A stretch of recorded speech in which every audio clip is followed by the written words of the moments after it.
Morning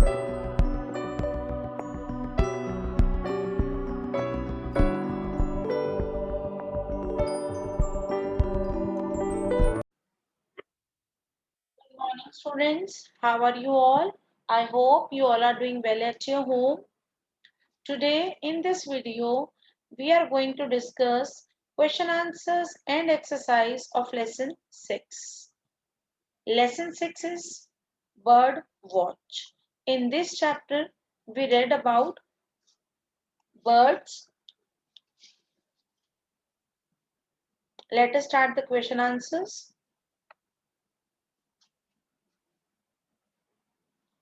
Question number 1. How do feathers of birds stay dry even in the rain? बारिश में भी जो पक्षी हैं, पक्षियों के जो पंख होते हैं वो सूखे कैसे रहते हैं?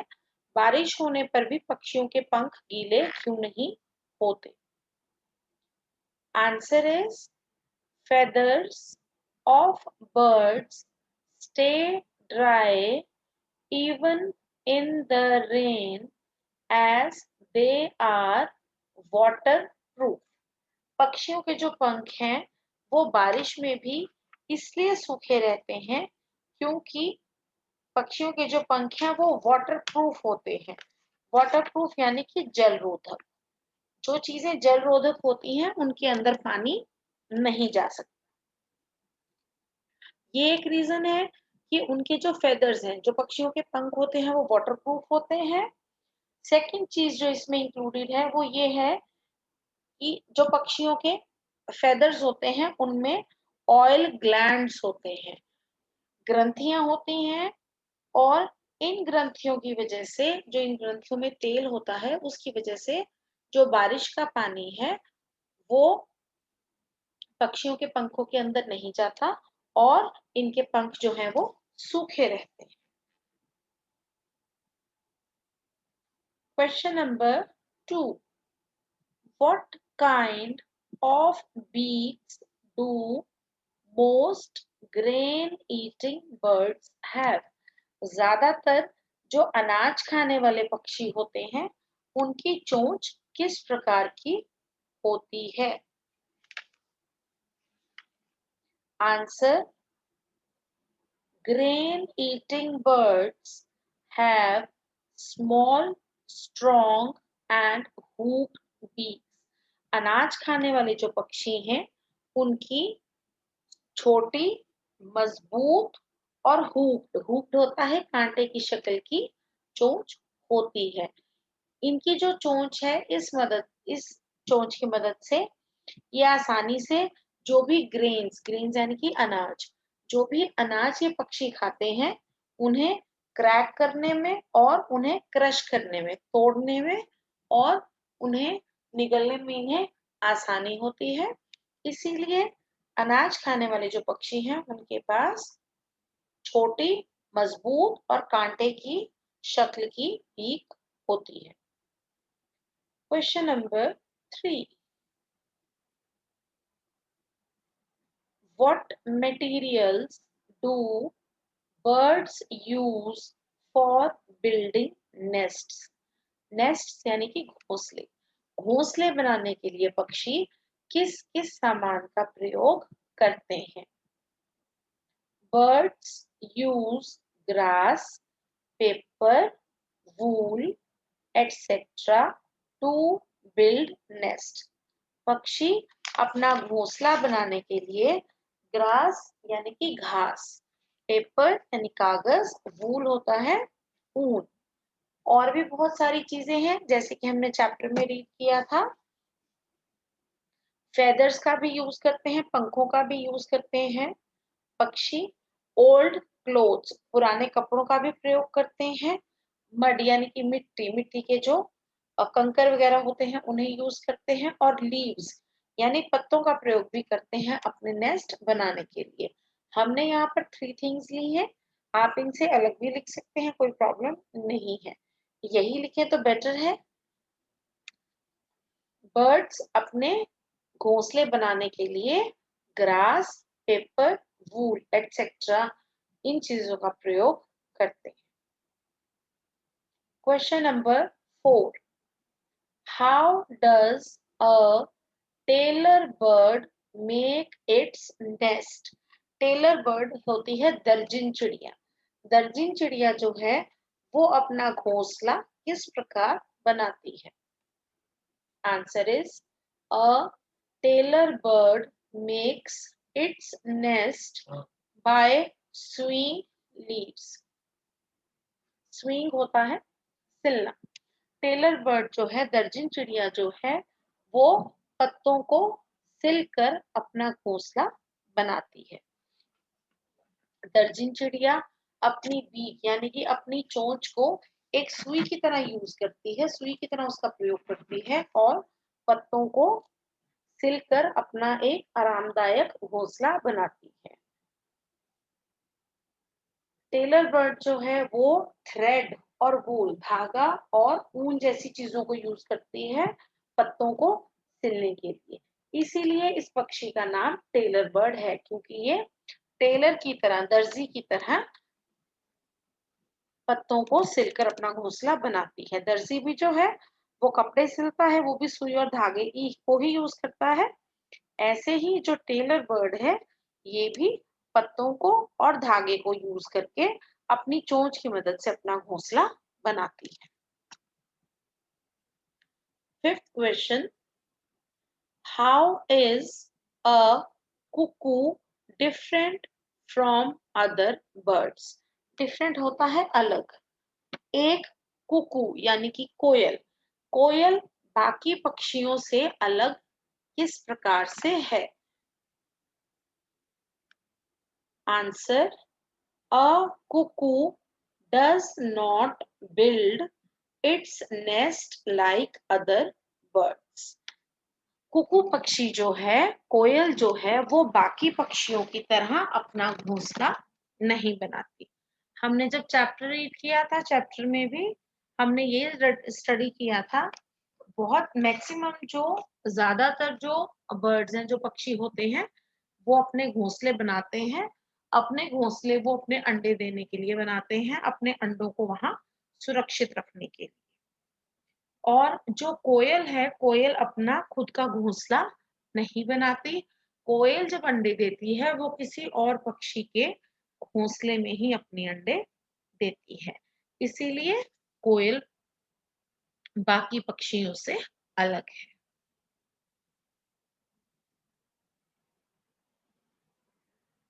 अब हम डिस्कस करेंगे book exercise. A part, tick the correct answer. इस क्वेश्चन में हमें एक स्टेटमेंट गिवन है, उसके 3 ऑप्शंस हैं। हमें उन तीनों में से जो करेक्ट ऑप्शन है उस पे टिक लगाना है, उस पे राइट लगाना है।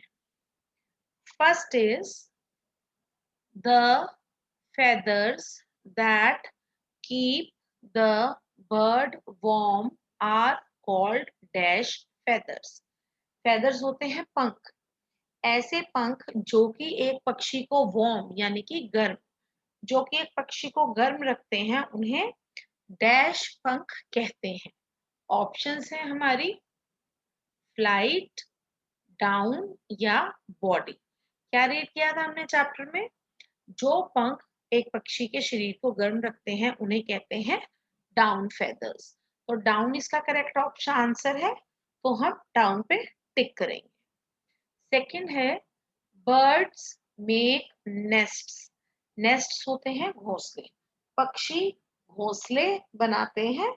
ऑप्शन देखिए, फर्स्ट है टू ले एग्स, अंडे देने के लिए। सेकंड है to bring up their young ones, यानी कि अपने छोटे यंग वंस होते हैं, छोटे बच्चे, इनके जो छोटे बच्चे हैं उन्हें बड़ा करने के लिए। टू ब्रिंग अप यानी कि वो उनको बड़ा करने के लिए अपना घोंसला बनाते हैं। थर्ड ऑप्शन है बोथ ए एंड बी। पक्षी जब अपना घोंसला बनाते हैं उसमें वो अंडे भी देते हैं, और जब तक उनके बच्चे खुद उड़ने के लायक नहीं हो जाते तब तक वो अपने बच्चों को उसी घोंसले में रखते हैं। तो इसमें ए और बी दोनों ऑप्शंस आएंगे। सी पे टिक करेंगे हम, both A and B. Third is a dash does not build its nest. कौन अपना नेस्ट यानी कि अपना घोंसला खुद नहीं बनाता? बिल्ड होता है बनाना, कौन अपना घोंसला नहीं बनाता? ऑप्शंस हैं कुकू यानी कि कोयल, क्रो, कोआ और स्पैरो यानी कि चिड़िया। इनमें से कौन अपना खुद का नेस्ट नहीं बनाता है? चैप्टर में जैसे कि रीड किया था हमने, कुकू यानी कि कोयल जो है वो अपना नेस्ट नहीं बनाती, इसीलिए इसमें कुकू आंसर आएगा।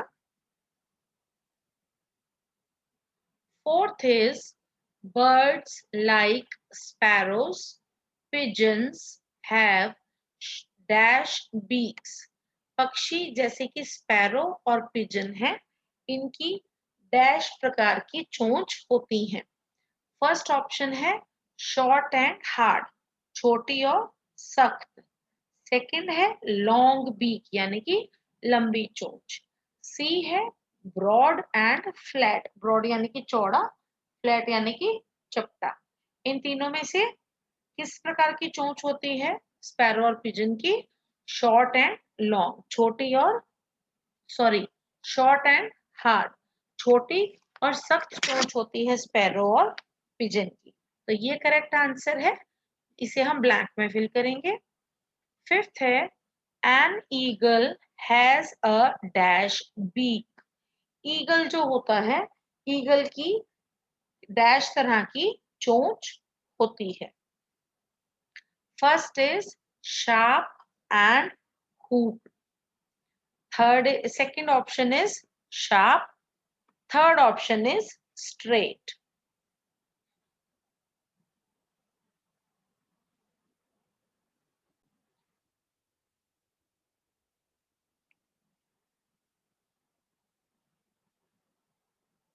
शार्प यानी कि तेज और हुक्ड, हुक्ड होता है कांटे की शक्ल। सेकंड ऑप्शन है शार्प यानी कि तीखी। थर्ड है स्ट्रेट यानी कि सीधी। कैसी होती है ईगल की चोंच? शार्प और हुक्ड, तीखी और कांटे की शक्ल की। तो ये करेक्ट ऑप्शन है, यहाँ पर फर्स्ट पे हम टिक लगाएंगे। B part is fill in the blanks. हमें स्टेटमेंट्स दी हुई है, इसमें जो ब्लैंक्स हैं यानी कि जो रिक्त स्थान है हमें उन्हें कंप्लीट करना है। ये ऑप्शंस गिवन है हमें, इन्हीं ऑप्शंस को हमने इन फिल इन द ब्लैंक्स में लिखना है। Down, eagles, feathers, hook, hollow. First is the body of a bird is covered with dash। एक पक्षी का जो शरीर है वो डैश से कवर्ड होता है, डैश से ढका हुआ होता है। किस चीज से ढका होता है एक पक्षी का शरीर? फेदर्स यानी कि पंख। FEATHERS, feathers. ध्यान से लिखेंगे हम इन स्पेलिंग्स को। Second is the small and soft feathers that lie close to a bird's body are called dash feathers। ऐसे पंख जो छोटे होते हैं और सॉफ्ट यानी नर्म होते हैं, जो कि एक पक्षी के शरीर के बिल्कुल क्लोज होते हैं, बिल्कुल पास होते हैं, ऐसे पंखों को डैश पंख कहते हैं। कौन से होते हैं ये feathers? Down feathers, DOWN, down. ध्यान से लिखेंगे हम इन स्पेलिंग्स को। Third is a parrot has a hard and dash beak. Parrot की जो चोंच है वो हार्ड यानी कि सख्त होती है और डैश होती है। क्या होती है? इन ऑप्शंस में से सर्च करेंगे आप। क्या पढ़ा था हमने चैप्टर में? पैरट की जो चोंच है, पैरट की जो बीक होती है वो हार्ड यानी कि सख्त होती है और हुक्ड होती है।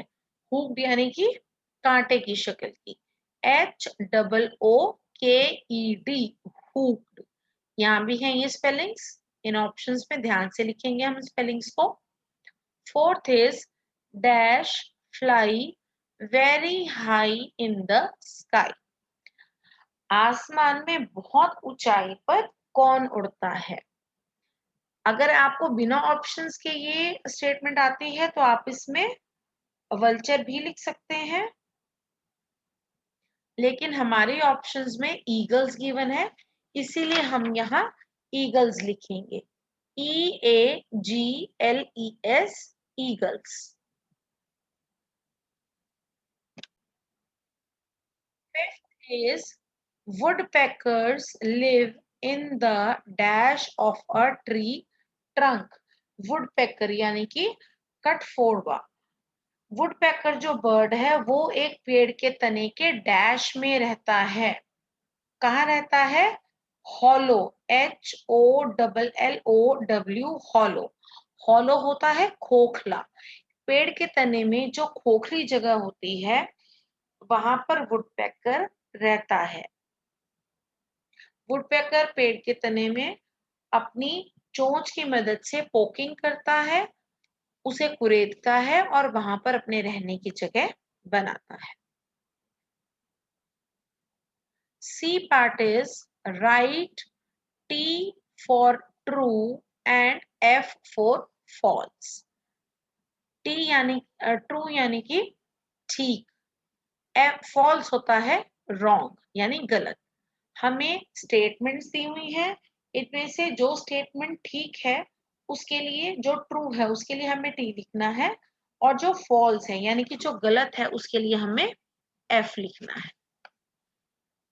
First is a tailor bird makes a hollow in the tree. Tailor bird यानी कि दर्जन चिड़िया जो है वो पेड़ में एक हॉलो बनाती है, पेड़ को खोखला करती है. ये स्टेटमेंट ट्रू है या फॉल्स है? ये फॉल्स है, क्योंकि टेलर बर्ड जो है, दर्जन चिड़िया जो है, वो पत्तों को सिलकर उसमें अपना घोंसला बनाती है. वो पेड़ में हॉलो नहीं करती, वो पेड़ में खोखलापन नहीं करती रहने के लिए. तो बेटा ये स्टेटमेंट फॉल्स है, गलत है, इसलिए हम इस पे क्रॉस लगाएंगे, एफ लिखेंगे. Second is birds have 3 types of feathers. पक्षियों के 3 प्रकार के पंख होते हैं. रॉन्ग है ये स्टेटमेंट. हमने स्टडी किया था चैप्टर में, बर्ड्स के 4 टाइप्स ऑफ फेदर्स होते हैं. कौन कौन से रीड किए थे बेटा? Down feathers, contour feathers, wing feathers और टेल फेदर्स. पक्षियों के 4 प्रकार के पंख होते हैं, इसीलिए ये स्टेटमेंट गलत है, फॉल्स आएगा. Third is a parrot has flat beak to crack seeds and nuts. Parrot जो है, पैरट की जो चोंच है वो फ्लैट होती है यानी कि चपटी होती है, ताकि वो सीड्स यानी कि बीजों को और जो नट्स होते हैं उन्हें आसानी से क्रैक कर सके, आसानी से तोड़ सके. रॉन्ग है ये स्टेटमेंट. कैसी होती है पैरट की बीक? पैरट की बीक जो है वो कर्व्ड होती है यानी कि बेंट, आगे से मुड़ी हुई होती है और हुक्ड होती है, कांटे की शक्ल की होती है. पैरट की बीक फ्लैट नहीं होती. रॉन्ग है ये स्टेटमेंट, फॉल्स लिखेंगे. Fourth is water birds have webbed toes to help them swim in water. water birds यानी कि पानी में रहने वाले पक्षी. पानी में रहने वाले जो पक्षी हैं, इनके जो पंजे होते हैं, टोज यानी कि पंजे, वो वेब्ड यानी जालीदार होते हैं, जो कि इन्हें पानी में स्विमिंग यानी कि तैरना, जो कि इन्हें पानी में तैरने में मदद करते हैं. ट्रू है ये स्टेटमेंट. जो वाटर बर्ड्स होते हैं, पानी में रहने वाले जो पक्षी हैं, इनके पंजे जालीदार होते हैं, जिनकी मदद से ये पानी में तैरते हैं. दैट इज ऑल बेटा. I hope you were able to understand it. Thank you. Have a nice day.